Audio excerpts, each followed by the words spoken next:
Hi everybody, my name's Andrew and today I'm driving my B9 Audi S4. In fact, in this video I'm going to be driving all of my cars today, but obviously I can't do that all at the same time. So the reason is today we're going to give sort of a garage update for 2023 since it's the beginning of the year. And normally in previous years there was no point in me doing one of these because I had one car. This year I have three. So that's kind of a surprise for some of you. You already know about one of them if you watch my podcast, but the other one is new. And yeah, we're just going to talk about what's going on with all of my cars and what they've been like to live with so far. Sound check. Thank you, birds. They're not going to stop. Anyway, we'll start off, of course, with my Audi S4. You guys have seen this car on the channel a couple of times when I first got it. When I coated it with OBD11, and of course I've talked about it on Impact Damage as well.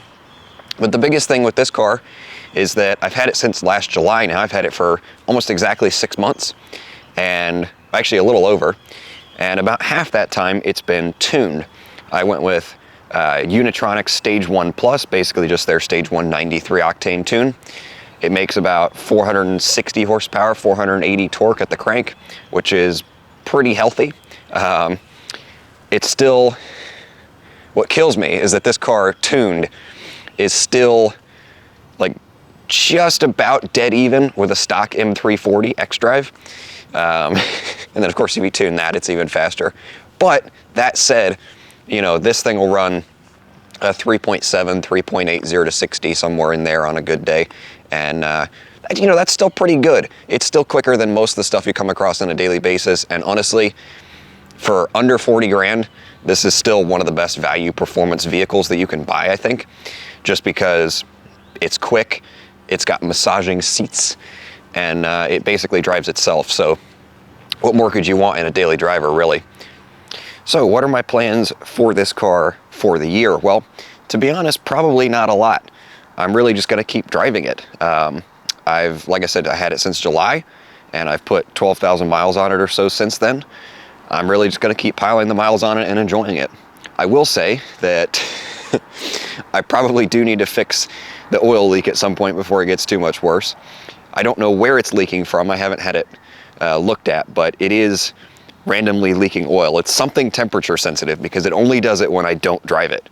But anyway, that's really the only thing I'm going to do with it. I have no intentions of modding this car any further. As far as replacing it, again, I'll probably have it until the summertime, and we'll just kind of see what I feel like getting at that point.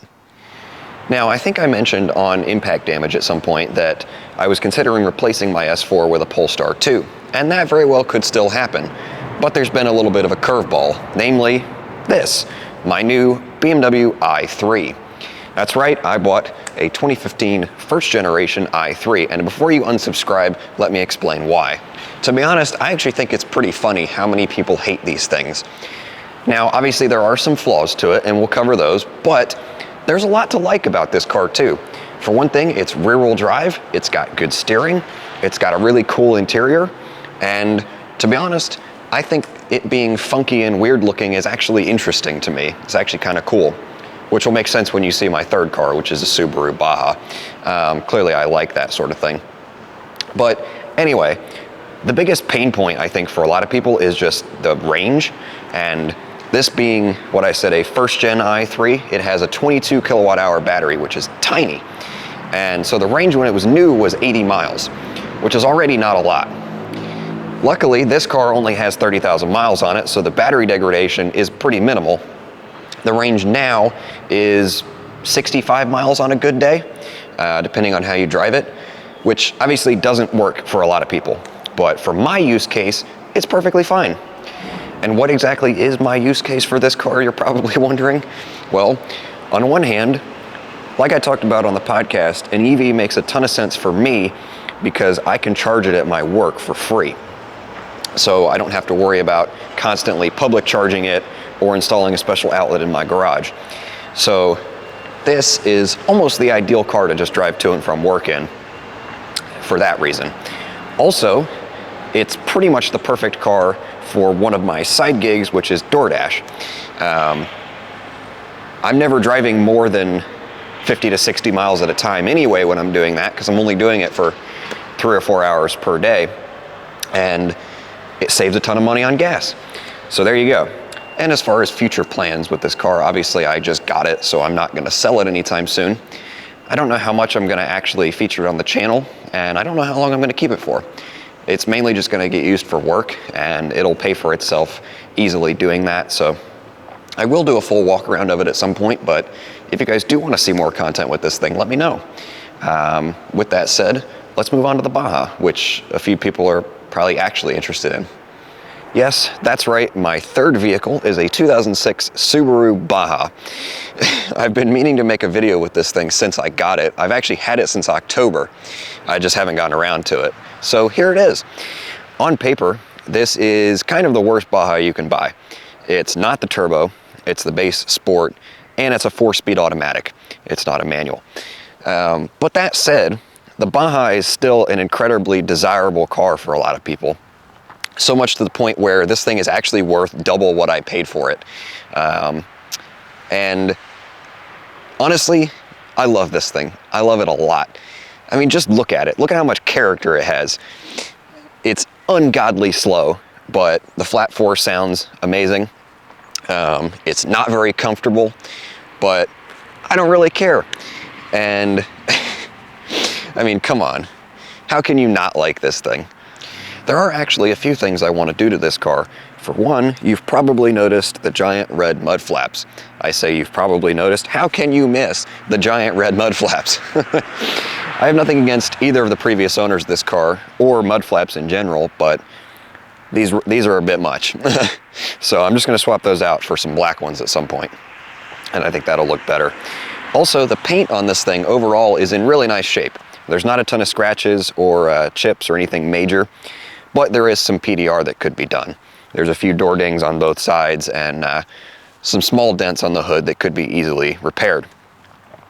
That, and I do want to repaint the roll bars and the front grille at some point, because at some point they've been plasti dipped or amateur rattle canned and they just look terrible. They're peeling, and I want to get it done right. So I think those things will go a long way for the appearance of this car. And aside from that, this is just going to continue being my utility vehicle. For those of you that know, when I sold my Ram and bought my S4, I was looking for some sort of beater truck. I was mainly looking at like old Ford Rangers and that sort of thing. But this came in on trade at the dealership I work at, and I knew as soon as I drove it, this had to be what I bought. So luckily I was able to buy it wholesale, and I'm in it for about half what it's worth. So that's kind of fun. I've used it to haul some things in the back. Obviously the bed's not very big, but it's big enough, and it'll pull my little utility trailer no problem, and that's really all I need. So I'm just going to keep driving it and enjoying it.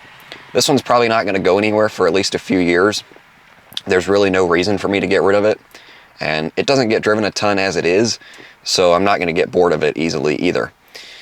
And we do still have the CHR as well. That's my mom's car. For those that don't know, it's actually the most viewed car on my channel right now, which I still think is hilarious.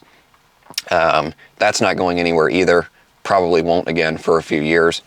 Nothing major to report with that car. I just did a 2-year update on that thing a few months ago, so go watch that if you're interested. But other than that, if you enjoyed this video or found it informative in some way, give it a thumbs up, or consider subscribing for plenty more content to come.